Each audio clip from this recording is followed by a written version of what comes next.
Kumusta kabayan? Ah, Linggo ngayon dito sa Barin, alas 5 ng hapon. Bali papasok na tayo niyan. Yan, papasok na tayo sa trabaho pero papakainin muna natin yung ano. Papakainin muna natin yung mga kalapati. Hinihintay na tayo. Pakainin muna natin sila bago tayo pumasok kabayan.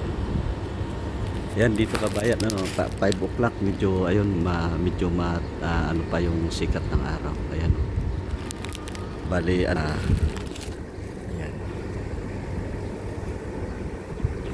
Yan. Ayun yung kalapati kabayan, mga kalapati. Papakainin na natin sila. Ayan, araw ng linggo ngayon. Kaya yung iba pupunta sa bayan kasi di off.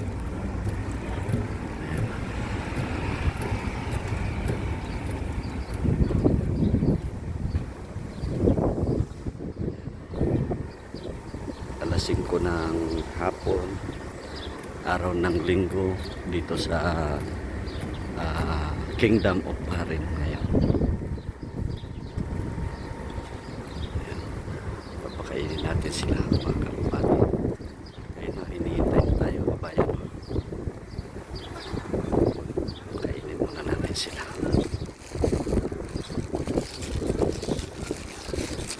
Hawakan ko na lang kayo kabayan para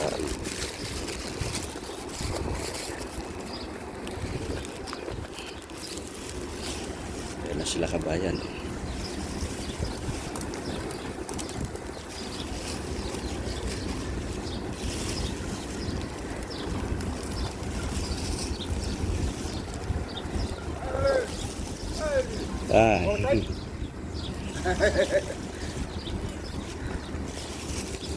Kakatahan ko kayo ulit kabayan.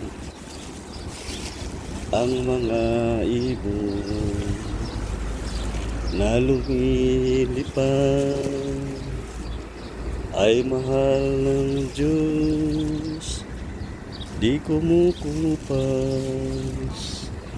Ang mga ibon na lumilipad ay mahal ng Diyos, di kumukupas. Huwag ka nang malungkot. Oh, praise the Lord. Ganitong oras kabayan, naabangan na tayo nag-aabang na sila sa atin. Kaya lang 2 araw nag-day off ako. Friday and Saturday. Hindi na ako, ayun nung Friday nakuhanan ko sila, yung in-upload ko nung Friday. Kahapon hindi na ako nag-video. Binigyan ko na lang sila.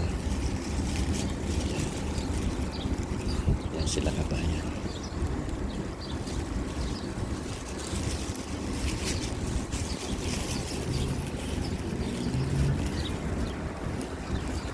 Ang mga ibon na lumilipad ay mahal ng Diyos.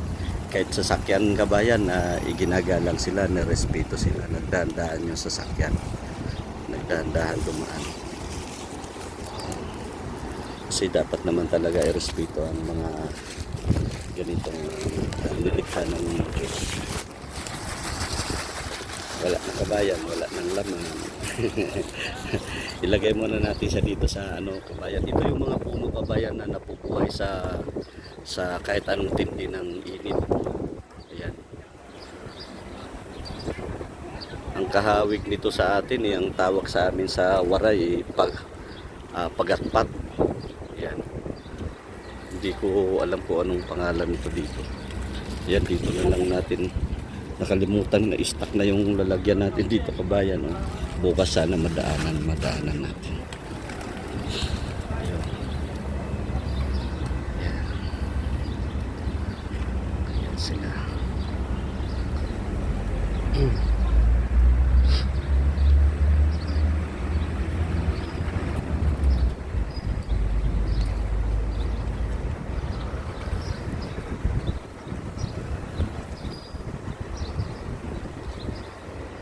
Kalapati ng Barin. Ayan.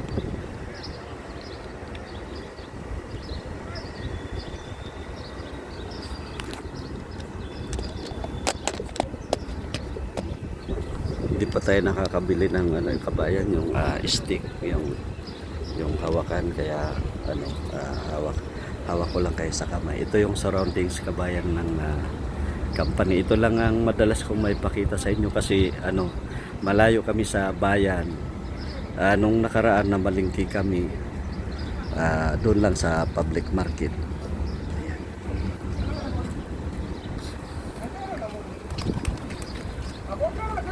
Ngayon kabayan, ano, papasok na tayo sa trabaho niyan.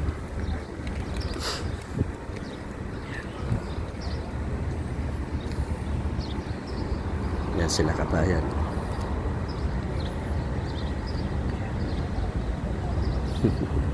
Gusto pa nilang sumama. Ayan kabayan. Ayan sila.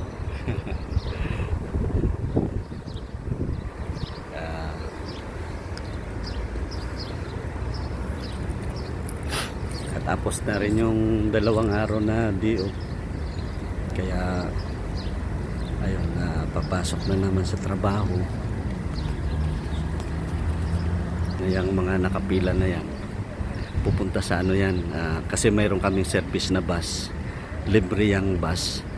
Ayan, pupunta yan sila ng bayan. Medyo mga kung ano, mga 15 to 20 minutes kabayan ang biyahe simula dito sa accommodation namin. Oo. Yan. Kaya yung mga yan, day off ang mga yan, linggo. Ayan, kaya pupunta sila ng bayan. Ayan. Ito yung surroundings kabayan dito sa accommodation na tinitirhan ko. Pre-accommodation ng kumpanya. Ayun kabayan, magbabike tayo kasi medyo may kalayuan doon sa trabaho namin, mga 1 kilometer simula dito sa tinitirhan ko hanggang doon sa ano, sa trabaho. Kabayan, magpapaalam na ako sa inyo. Maraming salamat sa panonood nyo, tsaka please like and share and subscribe. Subscribe. Like and share and comment. Salamat kabayan.